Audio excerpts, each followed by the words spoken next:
22 evening session का paper है, जिसमें ऑर्गेनिक का क्वेश्चन आपको स्क्रीन पर दिखाई दे रहा है।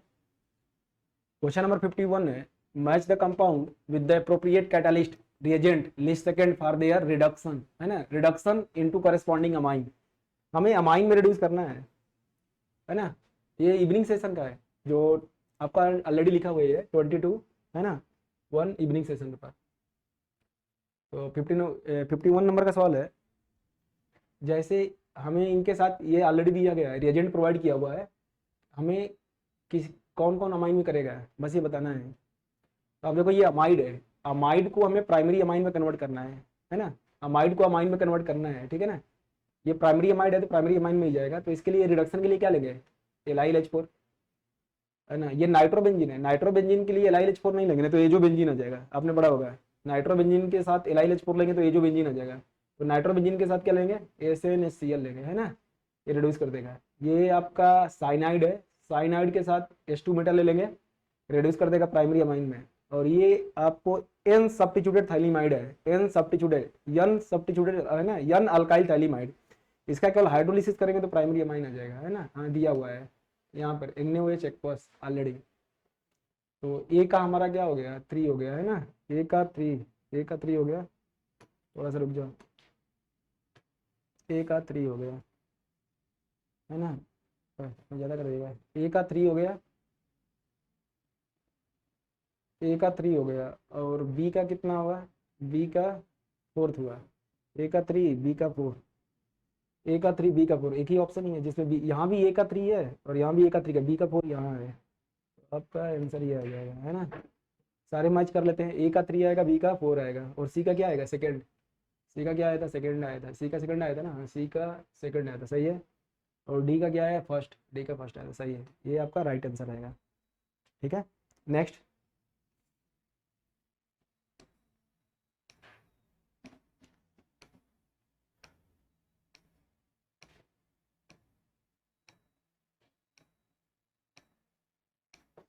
इनऑर्गेनिक और फिजिकल के क्वेश्चन सारे आपके डिस्कस हो गए होंगे, ऑर्गेनिक के ही बचे होंगे, ठीक है ना। तो नेक्स्ट क्वेश्चन है, नेक्स्ट ये है आपका क्वेश्चन नंबर 56। देखो टोटल ऑर्गेनिक के केवल 7-8 क्वेश्चन आएंगे हैं बस पेपर में।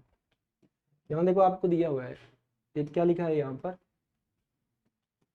When secondary butyl cyclohexane, when secondary butyl cyclohexane, एक सेकेंडरी ब्यूटाइल साइक्लोहेक्सेन है, react with bromine in presence of sunlight, है ना। सेकेंडरी ब्यूटाइल साइक्लोहेक्सेन, ये आपका साइक्लोहेक्सेन हो गया, और सेकेंडरी ब्यूटाइल साइक्लोहेक्सेन, इसका हम रिएक्शन करा रहे हैं किससे, ब्रोमीन से, in presence of sunlight, Hµ, ठीक है। तो आपको पता है कभी भी अल्केन प्रोवाइड करे और एरो पर आपको क्या दिया हो, H2Hµ, तो कौन सी रिएक्शन होगी, A/SR, free radical substitution reaction, है ना, फ्री रेडिकल सब्स्टिट्यूशन रिएक्शन। और वैसे ब्रोमीन आपका क्या होता है, सिलेक्टिव होता है ना। मेजर वहीं से आएगा, मेजर प्रोडक्ट बनाना है, मेजर वहीं से आएगा जिस जहाँ बनने वाला रेडिकल क्या हो, स्टेबल हो। तो कहाँ रेडिकल ज़्यादा स्टेबल होगा, यहाँ रेडिकल सबसे ज़्यादा है, देखो यहाँ बनेगा। अगर यहाँ रेडिकल बनाएंगे तो कितने अल्फा H, 3 2 5 1 6। अगर यहाँ रेडिकल बनाए तो 2 2 4 1 5, तो यहाँ लगेगा बी आर, यहाँ लगेगा। ये आपका करेक्ट आंसर आ जाएगा, है ना। आंसर हमारा आ जाएगा, देख लें। और सारे ऑप्शन एक बार चेक कर लेते हैं। फर्स्ट हो गया, फर्स्ट के बाद क्या आ जाएगा, सेकेंड, है ना, थर्ड और फोर्थ। तो इस तरह से आपका फर्स्ट ही आंसर सही हो जाएगा, है ना, फर्स्ट राइट आंसर। नेक्स्ट 56 हो गया, 57, 58, 59, है ना, 59 हो गया। एक यहाँ पर सबसे आसान सवाल दिया हुआ है, ये तो बहुत आसान सवाल। आप ही, हमें मोस्ट स्टेबल कार्बोकेटाइन बनाना है। इन चारों में सबसे मोस्ट स्टेबल कार्बोकेटाइन कौन होगा, ठीक है। इन चारों में सबसे ज़्यादा स्टेबल कौन है, बस ये बताना है आपको। तो यहाँ देखें, आपको दिया है इस प्लस पर इस OMe का क्या इफेक्ट होगा, इसके रिस्पेक्ट में ये मेटा पर है, मेटा पर क्या लगता है, माइनस है ना। मेटा से ओनली प्लस आई और माइनस आई ट्रांसफर होता है ना, शिफ्ट होता है। ये देखें, ये आपका रिजोनेंस स्टेबलाइज है, ठीक है ना। यहाँ पर देखें, यहाँ भी ये भी रिजोनेंस स्टेबलाइज है, लेकिन इसका इस पर क्या इफेक्ट है, माइनस आई। ये भी ओनली रिजोनेंस स्टेबलाइज है, नेक्स्ट यहाँ पर देखें, इस पॉजिटिव चार्ज ये इसके रिस्पेक्ट में कहाँ पे है, पैरा पर, पैरा से क्या लग रहा है प्लस एम, पैरा से लग रहा है प्लस एम, ये प्लस एम लग रहा है। और यहाँ पर देखें ये पैरा से सी एच थ्री क्या लगाता है प्लस एच, तो सबसे ज़्यादा स्टेबल कौन होगा, है ना, प्लस एम मोर डोमिनेट होता है किससे, प्लस एच से, है ना, प्लस एम डोमिनेट होता है ओवर क्या प्लस एच, थर्ड आपका सबसे ज़्यादा स्टेबल होगा कार्बोकेटाइन इस तरह से। नेक्स्ट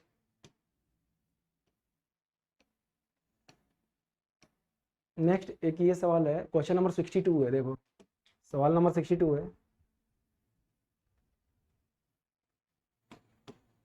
62 नंबर का सवाल है, आर बी आर, एक R B R alkyl halide है, इसकी रिएक्शन मैग्नीशियम ट्राई ईथर, कभी भी आपको देखो ऐसा दिखे, कभी भी अल्काइल हैलाइड प्रोवाइड किया हो, कभी भी अल्काइल हैलाइड प्रोवाइड किया हो, एरो पर क्या हो मैग्नीशियम और क्या हो ड्राई ईथर, है ना, तो हम मैग्नीशियम को क्या करते हैं कार्बन और हाइड्रोजन के बीच में ऐड कर देते हैं, क्या बनेगा RMgBr बनेगा, RMgR बनेगा। और हमें पता है कि RMgX ग्रिग्नॉट एजेंट क्या होता है, behave like a strong base, ये क्या शो करेगा एसिड बेस रिएक्शन, क्या शो करेगा एसिड बेस, ये RMgBr, R माइनस क्या ले लेगा H ले लेगा, क्या आ जाएगा RH अल्केन।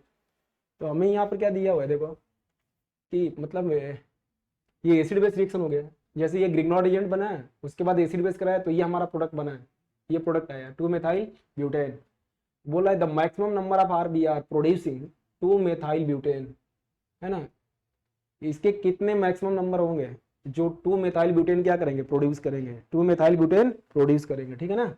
मतलब ये आर क्या होना चाहिए, आर क्या क्या होना चाहिए, देखो आर क्या क्या होना चाहिए, यहाँ बी आर लगा दे, एक बी आर यहाँ लगा देंगे, देखो एक बी आर हमने यहाँ लगा दिया, तो ये भी हो सकता है, इसकी रिएक्शन कराएंगे तो RMg क्या बन जाएगा AMg ऐड करेंगे और वाटर से रिएक्शन करने के बाद यच यहाँ आ जाएगा, यच यहाँ आ जाएगा, बी आर यहाँ भी ले सकते हैं, बी आर यहाँ भी ले सकते हैं, ठीक है। इसकी रिएक्शन कराएंगे मेटल से तो बनेगा कार्बन MgBr और वाटर से एच ले लेगा तो यही आ जाएगा। फिर यहाँ भी लगा सकते हैं, देखो एक बी आर यहाँ भी लगा सकते हैं, इसकी रिएक्शन कराएंगे मैग्नीशियम ईथर से तो बन जाएगा कार्बन मैग्नीशियम Br, वाटर से एच यहाँ आ जाएगा, और एक हम ये ले रहे हैं क्या आ गया, ये भी ले सकते हैं Br, ठीक है, ग्रिग्नॉट एजेंट बनेगा, वाटर से एच यहाँ के लग जाएगा। टोटल कितने आंसर हो गए 4, 4 आपके आंसर इस तरह से आ जाएंगे, है ना। हल एक रुको थोड़ा, यहाँ पर दिया है कंसीडर स्ट्रक्चरल आइसोमर बोलने, ऑलरेडी आपका साफ साफ लिखा हुआ है कि ओनली स्ट्रक्चरल आइसोमर कंसीडर करना है हमें, तो ये स्ट्रक्चरल आइसोमर ही है। अगर स्टीरियो हमसे पूछता तो कितने हो जाते हैं 6 हो जाते हैं, हालांकि ऑप्शन में भी नहीं है, ओनली स्ट्रक्चरल ये हमें कंसीडर करना था, ठीक है। नेक्स्ट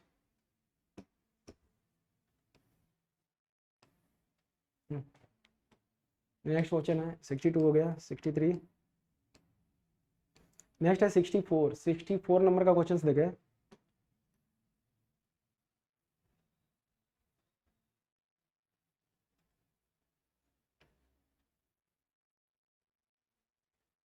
सिक्सटी फोर नंबर का सवाल दिया हुआ है, ये टॉल्बीन है और ये क्रोमाइल क्लोराइड या CH2 है ना, तो एक क्रोमियम का कॉम्प्लेक्स बनता है और उसका हाइड्रोलिसिस कर देते हैं तो क्या जाता है बेंजल डिहाइड आ जाता है, आपने पढ़ा होगा बेंजल डिहाइड, है ना, इस तरह से बेंजल डिहाइड आ जाता है, बेंजल डिहाइड आ जाता है, ठीक है। और इसकी रिएक्शन हम करा रहे हैं सोडियम बाईसल्फाइड से, सोडियम बाईसल्फाइड या सोडियम हाइड्रोजन सल्फाइड, आपने पढ़ा होगा सोडियम हाइड्रोजन सल्फाइड की रिएक्शन कराते हैं, तो sodium hydrogen sulphide O minus double bond O, ये माइनस, है ना, Na+ सोडियम, ये NaR होता है nucleophilic addition reaction, aldehyde ketone पर सोडियम बाईसल्फाइड की रिएक्शन न्यूक्लियोफिलिक एडिशन होता है, ये अटैक करेगा पाई शिफ्ट होकर कहाँ जाएगा O पे, तो इस तरह का एक एडक्ट आता है ना, एडिशन प्रोडक्ट आता है C क्या आ गया HO, है ना, माइनस क्या आ जाएगा माइनस ये Na+,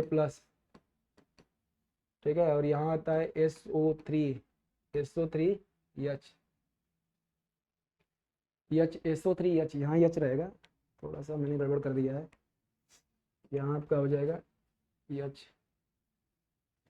है ना, SO3H, ये SO3 आता है ना, ये फिर इंट्रामोलिकुलर रेसिड बेस रिएक्शन होकर ये आता है आपका, मैंने पढ़ा था CH, ये तो एकदम NCERT की रिएक्शन है, एल्डिहाइड की तो चैप्टर में देखेंगे तो यहाँ आ जाएगा OH और SO3 Na, ये आएगा, ठीक है। देखो आप ये आपका जो रिएक्शन है, इतना इतना रिएक्शन दिया हुआ है, ये क्या है, इटार्ड रिएक्शन है ना, टॉल्यूइन से बेंजोल डिहाइड आता है। और यहाँ ये क्या है, न्यूक्लियोफिलिक एडिशन रिएक्शन है ना, reaction with sodium hydrogen sulphide या reaction with sodium bisulphide, है ना, बस हमें जोड़ देना है। तो Na प्लस और HCO3 माइनस हमने ये जोड़ दिया, ठीक है। तो एक एडिशन प्रोडक्ट आता है, ठीक है। और इस एडिशन प्रोडक्ट का हम क्या कर रहे हैं, है ना, तो इसको हम फिल्टर कर रहे हैं, ठीक है। ये जो ये प्रोडक्ट आया इसको हमने फिल्टर कर लिया, ये व्हाइट क्रिस्टल के फॉर्म में आता है। मैंने बताया था इस रिएक्शन का हम यूज करते हैं purification and separation, purification and separation of aldehyde and ketone, ठीक है, purification and separation of aldehyde and ketone. ये व्हाइट क्रिस्टल के फॉर्म में आएगा, व्हाइट क्रिस्टल के फॉर्म में आया है, ठीक है।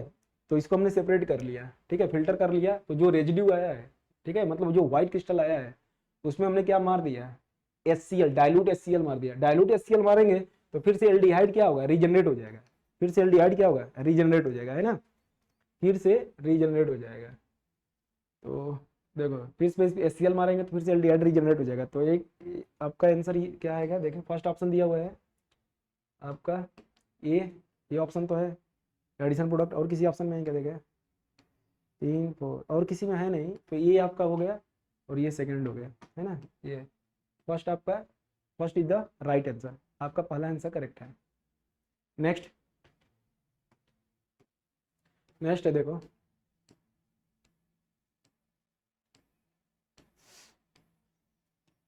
अगर आपने एनसीईआरटी पूरी अच्छी तरीके से किया है तो लगभग सारे सवाल आपके बन जाएंगे, है ना, ऑर्गेनिक के मैक्सिमम हर एक रिएक्शन एनसीईआरटी के ही हाई में है।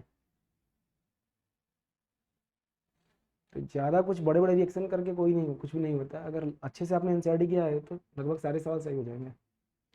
देखो यहाँ पर नेक्स्ट सवाल है, दो स्टेटमेंट यहाँ दिया हुआ है, nitrogen sulphur hydrogen and phosphorus present in an organic compound are detected by Lassaigne test. हाँ ये सही है ना, हम नाइट्रोजन सल्फर हाइड्रोजन है ना वो डिटेक्ट करते हैं किससे, लासाइन टेस्ट से, ये करेक्ट है आपका। सेकंड क्या दिया है, an element present in the compound are converted from,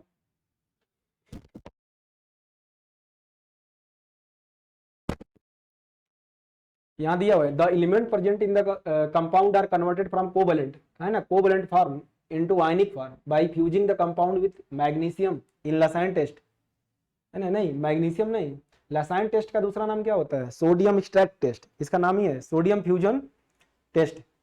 तो उसको हम सोडियम के साथ फ्यूज करते हैं, किसके साथ फ्यूज करते हैं, सोडियम के साथ, ना कि मैग्नीशियम के साथ। ये आपका क्या है, इनकरेक्ट है। तो स्टेटमेंट 1 क्या है, करेक्ट है ना, वो statement 1 true and statement second क्या है, फॉल्स है। ये फोर्थ आपका राइट आंसर है। क्वेश्चन नंबर नेक्स्ट 66 हो गया, 67, ये देखें 68 नंबर का सवाल है, देखें ये एक 68 नंबर का सवाल दिया हुआ है।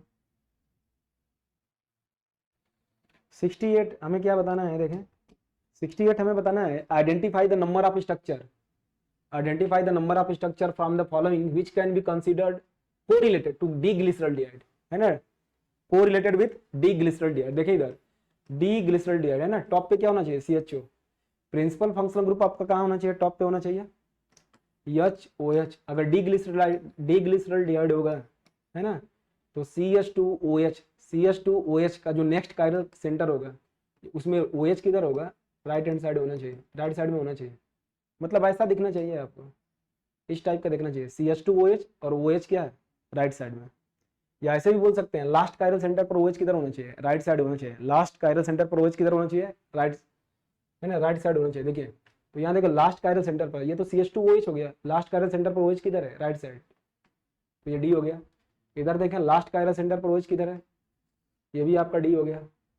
यहाँ देखें लास्ट कायरल सेंटर पर OH किधर है, लेफ्ट हैंड साइड, ये तो L हो गया। यहाँ देखें यहाँ जो प्रिंसिपल फंक्शनल ग्रुप है नीचे है ना, तो इसको हमें ऊपर ले जाना पड़ेगा। अगर कोई फिशर प्रोजेक्शन फार्मूला में है, फिशर प्रोजेक्शन में है, तो उसको 180 डिग्री रोटेट कर देंगे, है ना, तो कॉन्फ़िगरेशन बदलता नहीं है, तो 180 डिग्री रोटेट कर देंगे तो ये OH किधर आ जाएगा, राइट में आ जाएगा। तो ये भी क्या है, D है, तो ये भी आपका D है, ये आपका D है, और ये भी क्या है, D है, ये भी D है। इसको रोटेट करिए आप, इसको रोटेट करिए, कितना कितना रोटेट करना है आपको, 180 डिग्री, है ना, 180 डिग्री रोटेट करो आप क्लॉकवाइज डायरेक्शन में। देखो लगभग आपका स्ट्रक्चर कौन सा आ जाएगा, स्ट्रक्चर ऐसा आ जाएगा, देखो ये राइट में चला जाएगा, अभी जो लेफ्ट में किधर चला जाएगा, राइट में, ये भी क्या है, डी है, तो आंसर आपका क्या हो जाएगा 3। ठीक है ना, ये आपका क्या है, एल है, सी एच ओ टॉप पे ही है, लास्ट का सेंटर प्रोवाइज किधर है, लेफ्ट साइड, ये आपका एल है। नेक्स्ट, ये एक सवाल दिया हुआ है, देखो नेक्स्ट,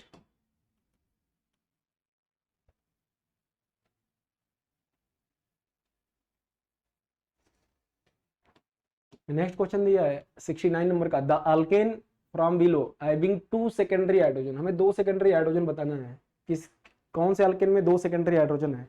तो इस टाइप के जो क्वेश्चंस होते हैं ऑलमोस्ट पहला या फर्स्ट या सेकंड ऑप्शन ही करेक्ट हो जाता है, काफी स्ट्रक्चर बनाएंगे तो काफी टाइम कंज्यूम होगा। देखो यहाँ पे देखो पेंटेन है 1 2 3 4 5, तो 2 पे मिथाइल हो गया, और एक कहाँ हो गया 2 2, और 3 3 मिथाइल, है ना। हमें क्या बताना है, 2 सेकेंडरी हाइड्रोजन, तो यहाँ पे 2 सेकेंडरी, देखो ये कार्बन, सेकेंडरी हाइड्रोजन का मीनिंग क्या हुआ, सेकेंडरी हाइड्रोजन का मतलब जो सेकेंडरी कार्बन पे प्रेजेंट हो, ऐसा हाइड्रोजन जो सेकेंडरी कार्बन पे क्या हो, प्रेजेंट हो, उसे हम क्या बोलेंगे, सेकेंडरी हाइड्रोजन।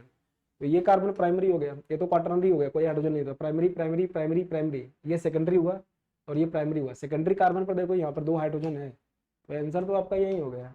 वैसे ये भी चेक कर लो, हेप्टेन है 1 2 3 4 5 6 7, 1 2 3 4 5 6 7, हेप्टेन, तो 2 2 हो जाएगा, 2 2 है ना, और क्या हो जाएगा 3 4 4 हो जाएगा, और क्या हो जाएगा 5 हो जाएगा। तो सेकेंडरी 2 यहाँ हो गए, ये तो नहीं होगा। यहाँ देख ले 4 एथाइल 3 4 डाई मेथाइल, है ना, सारे ड्रॉप करने की जरूरत नहीं है, एक ही ऑप्शन बताना है हमें, तो ये करेक्ट है आपका, है ना। मैं सबका स्ट्रक्चर नहीं बना रहा, इसमें देखो केवल क्या है, 2 हाइड्रोजन है केवल, है ना, सेकेंडरी कार्बन पर बोलने 2 हाइड्रोजन है, 69 का आंसर क्या होगा, फर्स्ट होगा। नेक्स्ट 70 हो गया, 71 है ना, 75, इस तरह से सारे कंप्लीट हो गया। ठीक है ना, तो ये जो हमने पेपर डिस्कशन किया, तो मैक्सिमम जितने भी हमने रिएक्शन देखे ऑर्गेनिक केमिस्ट्री के, मैक्सिमम आपके एनसीईआरटी बुक से ही है। तो अगर हम एनसीईआरटी बुक्स अच्छे से कर लेते हैं तो लगभग सारे आपके रिएक्शन क्या हो जाएंगे, ऑलरेडी प्रिपेयर हो जाएंगे। तो सबसे बेसिक रिक्वायरमेंट क्या है, एनसीईआरटी, है ना, उसको बार बार करें, अच्छे से करें, ताकि और अच्छा हो जाए। ठीक है, ठीक है, थैंक्स। नमस्कार विद्यार्थी मित्रांनो, तो अब मैं जो पेपर डिस्कशन कर रहा हूं ये 22 जनवरी पे हुआ था, इवनिंग शिफ्ट का है। तो देखिए क्वेश्चन नंबर 51 ऑर्गेनिक का है। 52 से देखो क्वेश्चन क्या है पूछा बेटा, ये तो बहुत इजी क्वेश्चन पेपर है, इसमें तो टफ क्वेश्चन एक भी नहीं है। इसके पहले 22 मॉर्निंग बैच में, मॉर्निंग सेशन में थोड़ा टफ क्वेश्चन था, 22 जनवरी में जो हुआ था उसमें मॉर्निंग बैच में 2 क्वेश्चन तो टफ थे, और इसमें एक क्वेश्चन भी टफ नहीं है, मतलब ये मैं जो पार्ट डिस्कस कर रहा हूँ 16 क्वेश्चंस उसमें तो नहीं। Identify homoleptic complex that is और लो स्पिन बोला, तो लो स्पिन होना है और होमोलिप्टिक होना चाहिए। होमोलिप्टिक मतलब only one type of ligand रहना चाहिए, है ना।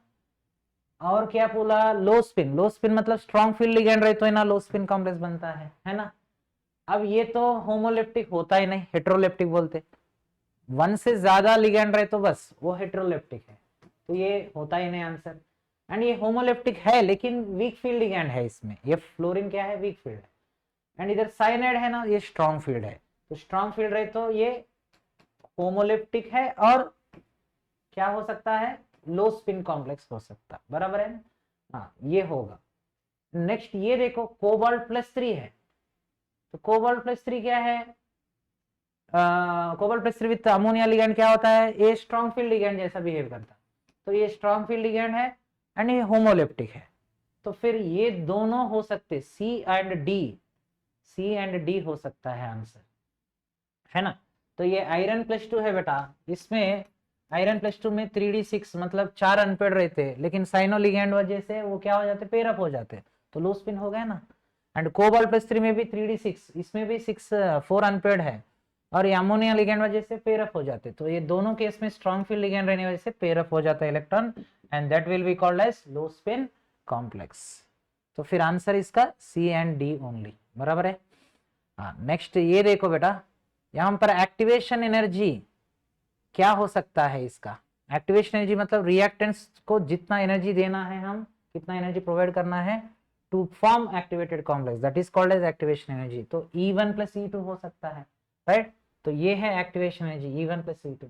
एंड इधर एनर्जी ऑफ प्रोडक्ट कैसा है, ज्यादा है, प्रोडक्ट का एनर्जी ज्यादा है, मतलब स्टेबिलिटी क्या हो गया, कम हो गया ना। हाँ, फिर activation energy of forward reaction is E1 plus E2, then product is more stable, less stable बोलना है। फिर activation energy of forward reaction is E1 plus E2, product is less stable than reactant। तो answer is option 2 है इसका, इसके answer 2 है।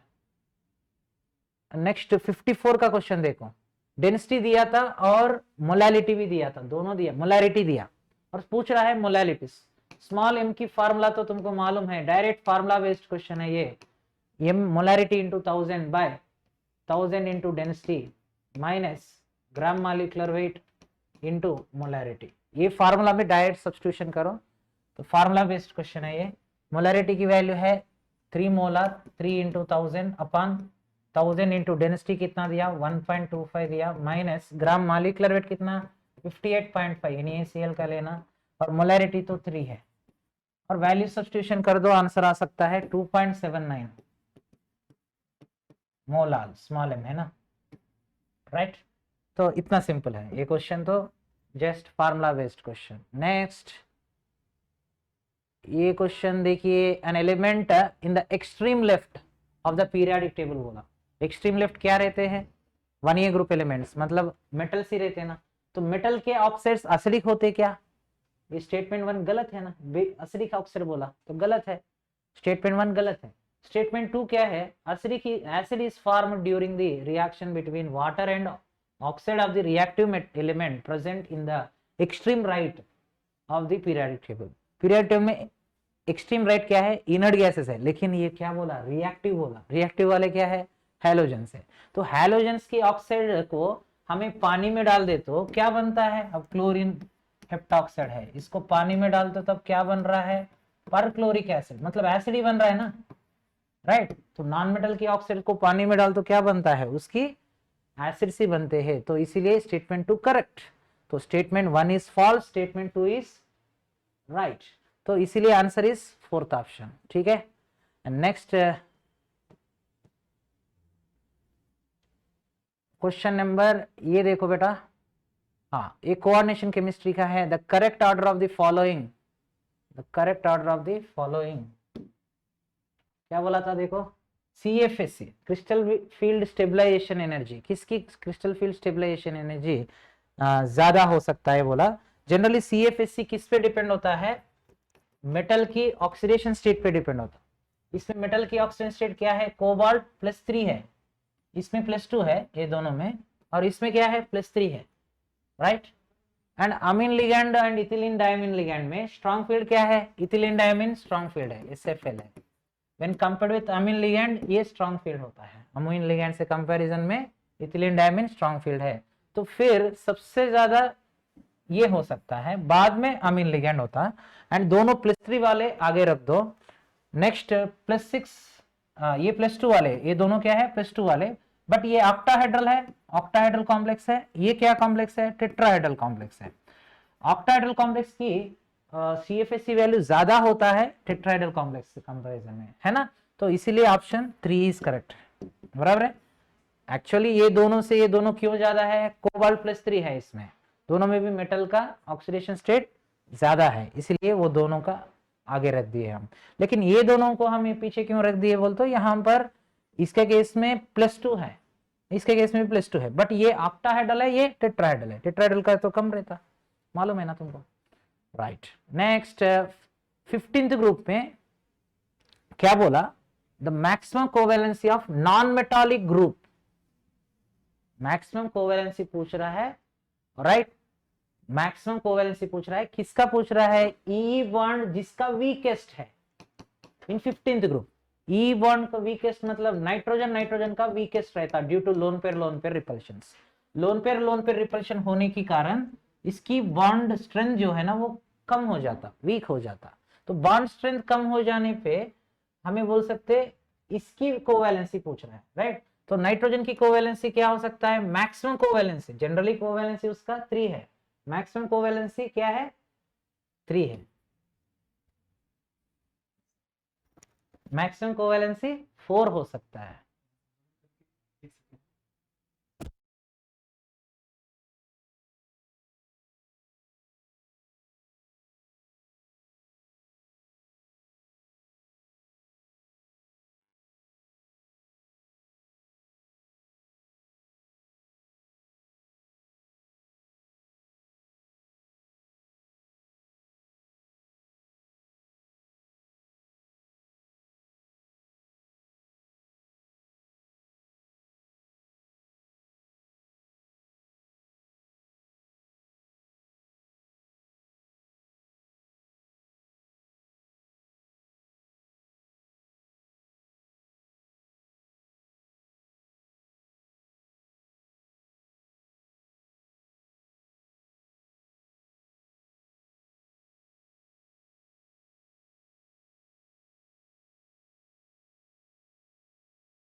धीरे धीरे डिस्कस कर रहा हूँ, चलिए चलिए चलिए। ओके, सो अब देखिए बेटा, यहाँ पर नाइट्रोजन की कोवैलेंसी, नॉर्मल वैलेंसी 3 है, तो कोवैलेंसी क्या हो सकता है, 4 हो सकता है, मैक्सिमम कोवैलेंसी क्या होता है, 4 हो सकता है। अब देखो HNO3 में नाइट्रोजन का क्या हो जाएगा, नाइट्रोजन का कितना है कोवैलेंसी, 4 है ना, तो इसलिए नाइट्रोजन की कोवैलेंसी 4 तक एक्सपेंड हो सकता है, तो आंसर इज 4 है इसका। नेक्स्ट ये देखो, सॉल्युबिलिटी प्रोडक्ट की क्वेश्चन है। अब यहाँ पर जिरकोनियम कॉम्प्लेक्स भी क्या है कि दिया वो फास्फेट टेकन 4 दिया, इसमें से क्या कितने आयन रिलीज होते हैं, जिरकोनियम के 3 रिलीज होते हैं, फास्फेट के कितने रिलीज होते हैं, 4 रिलीज होते हैं। अगर इसकी सॉल्युबिलिटी यस है तब इसका क्या होता है 3s, इसका 4s होता है।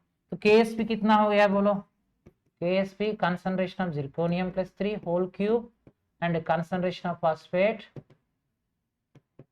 पावर 4 है, तो फिर इसकी वैल्यू कितना हो गया देखो 3s whole cube and 4s whole power 4 है। अब इसको सिंप्लीफाई कर दो, तुमको कितना आ रहा है देखो, ये वैल्यू हाँ 6912 हो जाता है, तो 3 पावर 3 4 पावर 4 कर दो, तुमको इतना 6912 आ जाता है। तो answer is KSP by, solubility पूछा ना, तो KSP by 6912 whole power 1/7 is answer. ठीक है, सिंपल है।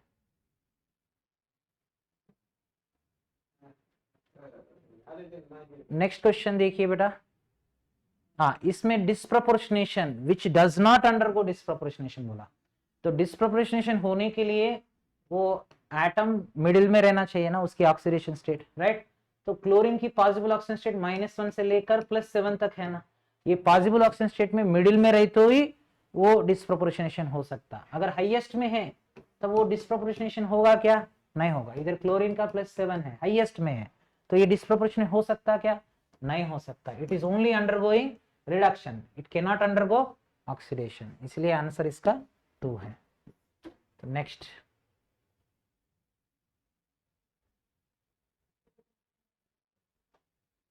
हाँ ये क्वेश्चन देखिए बेटा, ये भी थोड़ा आइडिया रहने वालों को ये आंसर करना भी आसान है।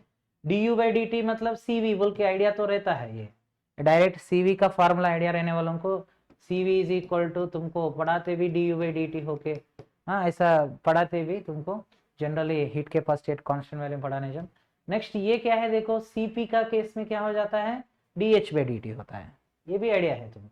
एट कांस्टेंट प्रेशर dH/dt होता है, एट कांस्टेंट वैल्यूम ये होता है।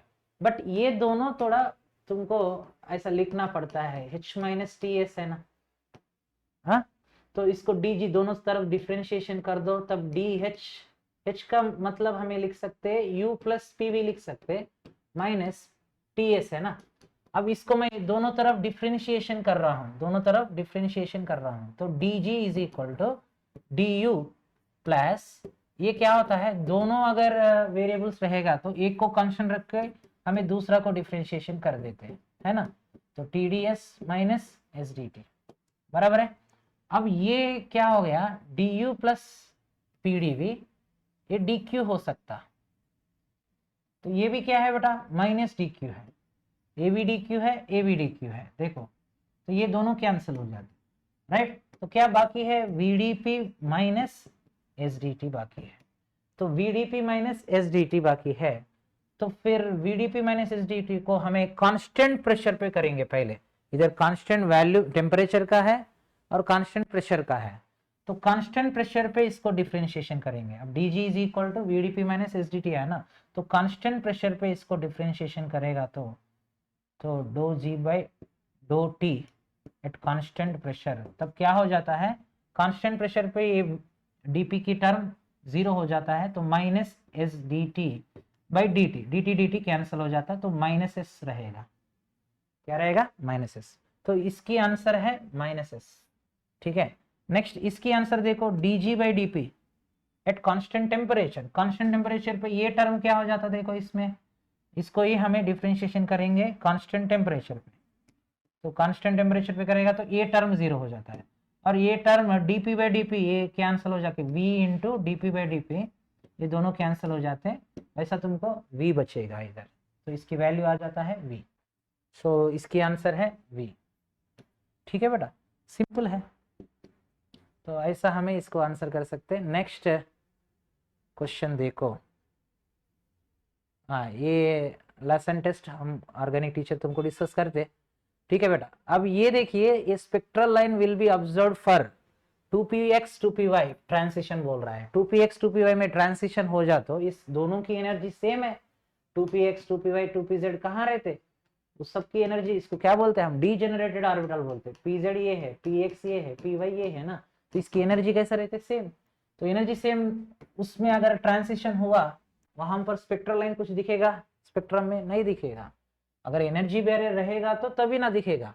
तो इसीलिए ये स्टेटमेंट जो है ना, ये गलत स्टेटमेंट है, स्टेटमेंट 1 गलत, 2px 2py are degenerated orbitals, तो ये स्टेटमेंट 2 करेक्ट, फिर स्टेटमेंट 1 गलत है, स्टेटमेंट 2 इज करेक्ट, तो फिर वैसा आंसर ऑप्शन 3 है, statement 1 is false but statement 2 is true, ठीक है। नेक्स्ट क्वेश्चन देखिए, हाँ ये थर्मोकेमिस्ट्री का क्वेश्चन, वेरी सिंपल है क्वेश्चन, तो ये कैसा सॉल्व करना देखो। Consider the following standard enthalpies of reaction, ये है रिएक्शन गिवन, और इधर कार्बन की कंबशन दिया, हाइड्रोजन की कंबशन दिया, है ना, तो कंबशन वैल्यूज ये दोनों का दिया गया, इवन इसका भी, ये इसका भी हमको कंबशन वैल्यू दिया, एंथैल्पी ऑफ रिएक्शन, फिर किसका फॉर्मेशन पूछ रहा है, यस ईथेन की फॉर्मेशन पूछ रहा है, तो ये 3 रिएक्शन की यहाँ पर हमको कंबशन वैल्यूज दिया, इधर ईथेन की कंबशन, कार्बन की कंबशन, हाइड्रोजन की कंबशन, तीनों की कंबशन दिया, और ईथेन की फॉर्मेशन पूछ रहा है। जनरली ईथेन की फॉर्मेशन मतलब कहाँ कैसा बनता है, वो 2 कार्बन से और 3 हाइड्रोजन से बनता है ना, तो इसकी डेल्टा एच रिएक्शन ही क्या होता है, delta H formation of ethane होता है, इतना सिंपल क्वेश्चन है ये।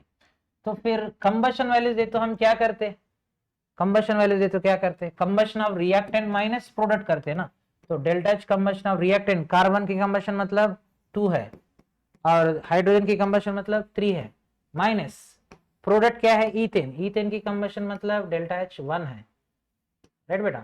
ये वैल्यूज तुम्हें सब्स्टिट्यूट करो, तो 2 इंटू डेल्टा एच 2 वैल्यू क्या है, माइनस 393.5 है, प्लस 3 इंटू डेल्टा एच 3 कितना है, माइनस 286 है, माइनस डेल्टा एच 1 कितना है, माइनस 1550, ठीक है ना। ये वैल्यू सब्स्टिट्यूशन कर दिए, इसको सिंप्लीफाई कर तो तुमको आंसर 95 आ सकता है, ठीक है ना, 95 किलो जूल्स आ सकता है, ठीक है बेटा। नेक्स्ट, हाँ ये क्वेश्चन देखो, एक बेस दिया और ये भी बेस है, दोनों भी बेस है, लेकिन मोलैरिटी वैल्यूम अलग अलग है, तो मोलैरिटी वैल्यूम अलग अलग रहेगा, तो तब हमें इसको कैसे सॉल्व करना है, दोनों डिफरेंट मोलैरिटी डिफरेंट वैल्यू में रहने वाले सॉल्यूशन को मिक्स करेगा तो रिजल्टिंग मोलैरिटी निकालने के लिए फार्मूला है, ये है m रिजल्टिंग। तो m1 v1 plus m2 v2, m1 कितना 2, v1 कितना 20 ml प्लस m2 कितना 0.5, v2 कितना 400 ml by v1 plus v2, v1 कितना है 20, v2 कितना है 400। बस इसको सिंप्लीफाई कर दो 57.12, लेकिन इंटू 10 पावर माइनस 2 है ना, तो इसका आंसर आता है तुमको 0.57 आ सकता है, 0.57 आ सकता है। इसको हमें 57 इंटू 10 पावर माइनस 2 लिख सकते हैं, ठीक है। यस, नेक्स्ट ये क्वेश्चन ऑर्गेनिक का है। अब ये क्वेश्चन देखिए, नियोबियम की कॉन्फ़िगरेशन और रुथेनियम की कॉन्फ़िगरेशन। जनरली नियोबियम कहाँ रहता है, नियोबियम वेनेडियम, नियोबियम, टैंटलम, ये वेनेडियम की ग्रुप है। वेनेडियम के मतलब 23 ना इसकी एटॉमिक नंबर, मतलब इसकी कैसा रहता है कि 3d3 4s2 रहता है, तो हमें भी वैसे सोचते इसका भी 4d3 5s2 रहता है, लेकिन इसकी 4d4 5s1 होगा।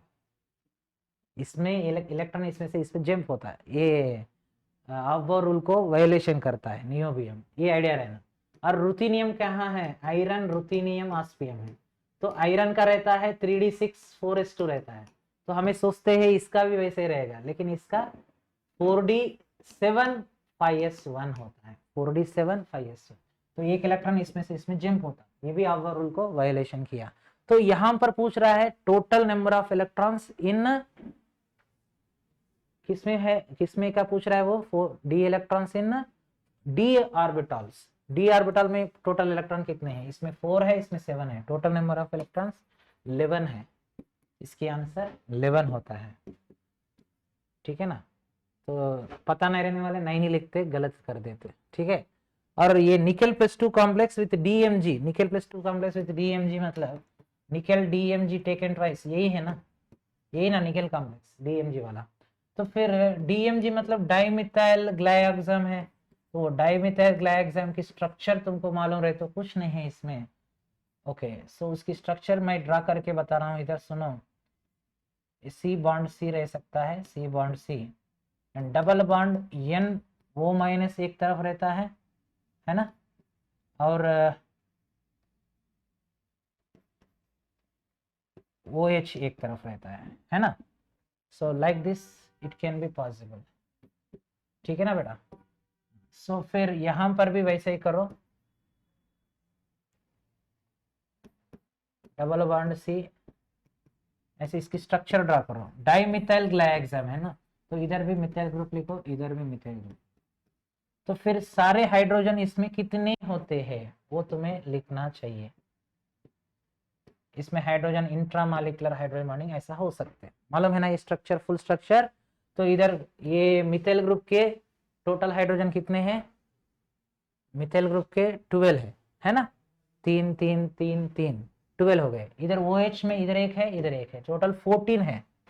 टोटल कितने हैं, 14 है, इसकी आंसर 14 है। तो कितने हाइड्रोजन एटम है पूछा, वेरी सिंपल क्वेश्चन है वो, कुछ नहीं है। नेक्स्ट ये क्वेश्चन देखो, 75 क्वेश्चन यही ना हो गए, फिर सारे क्वेश्चन हो गए थे। तो बच्चों ये है paper, very very easy question paper है।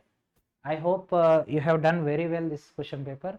इसमें तुमको 99% लाने के लिए एटलीस्ट केमिस्ट्री के बोल रहा हूँ मैं, 80 क्वेश्चन तो 80 मार्क्स तो करेक्ट होना चाहिए, 80 मार्क्स आना चाहिए इसमें, तो 99% लाने के लिए, ठीक है ना। तो वैसा है क्वेश्चन पेपर, इसमें तो मॉडरेट क्वेश्चन 6 है और रिमेनिंग सारे इजी है। मैं टोटल कितने डिस्कस किया था, 16 क्वेश्चन डिस्कस किया, उसमें 6 क्वेश्चंस मॉडरेट है और रिमेनिंग 10 क्वेश्चन इजी है, ठीक है बेटा। चलो।